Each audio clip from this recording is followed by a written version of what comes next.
Thank you very much, Senator Budd. Senator Duckworth, please. Thank you, Mr. Chairman. Good morning, Admiral Aquilino, General La Camara.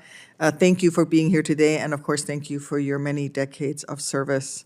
I am concerned about the needed investments in our medical ecosystem and infrastructure in the Indo-Pacific region. As indopacom prepares the Joint Force for a conflict with a near-peer adversary, our ability to provide life-saving care for service members must remain a priority. The conditions in the Indo-Pacific with remote islands will strain our ability to medevac wounded service members to Row 3 and 4 medical facilities. The golden hour for providing critical medical care won't exist. And to improve the outcomes for service members who will likely receive critical medical care near the front lines, we must pre-position life-saving supplies like blood and Class 8 medical supplies as far forward as possible. Admiral Aquilino, how is Indo-PACOM working across the Joint Force to ensure critical medical supplies such as blood and Class 8 medical supplies are pre-positioned across the region?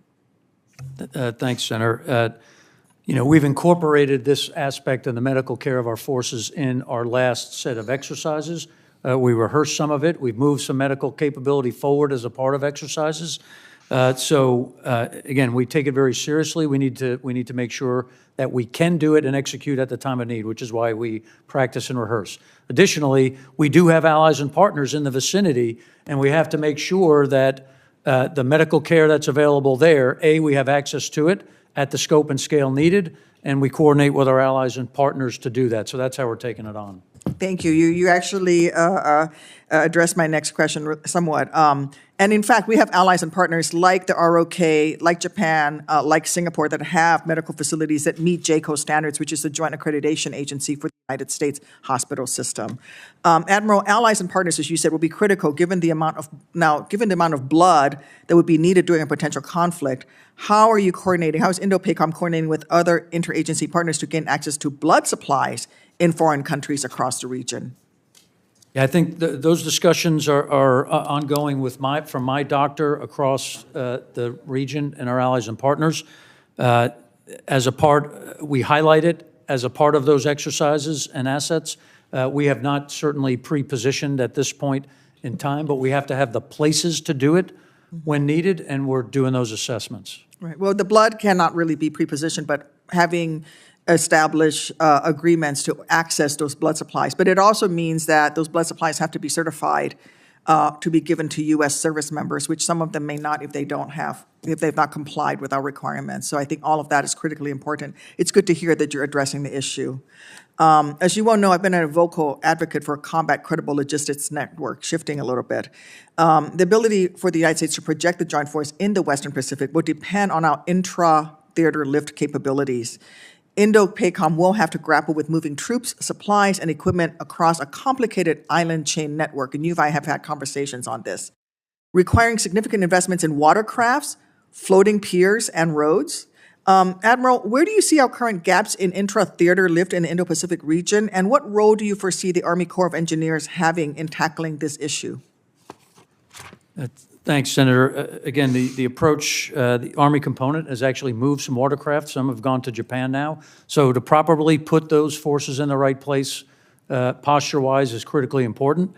The intra-theater lift piece, I have concern on the overall capacity aspect of it, whether it be C-130s, C-17s, or C-5s, as it applies to the airlift piece. And then on the sea lift piece, those forces have to be ready to be shot at, right? So the contested aspect of it, they have to be able to operate in ways where they can't be targeted, and we have to train and rehearse those aspects. So those are the things that concern me. That's also true for the medevac piece, right? We're going to have to fight in. We can't just go in and pick up our wounded the way we have in other theaters. I think we're going to have to fight our way in to pick up our wounded and fight our way back out as well. One final question. In peacetime, leveraging our civil works program in the Army Corps of Engineers and the Coast Guard are important for building cooperation.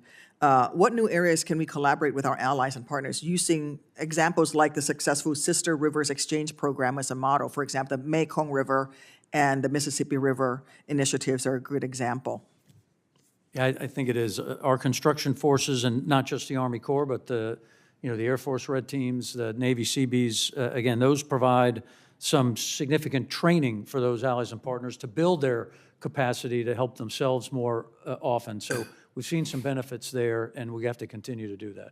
Thank you, Admiral. I yield back, Chairman. Thank you very much, Senator Duckworth. Senator Tuberville, please. Thank you, Mr. Chairman. Good morning, both of you.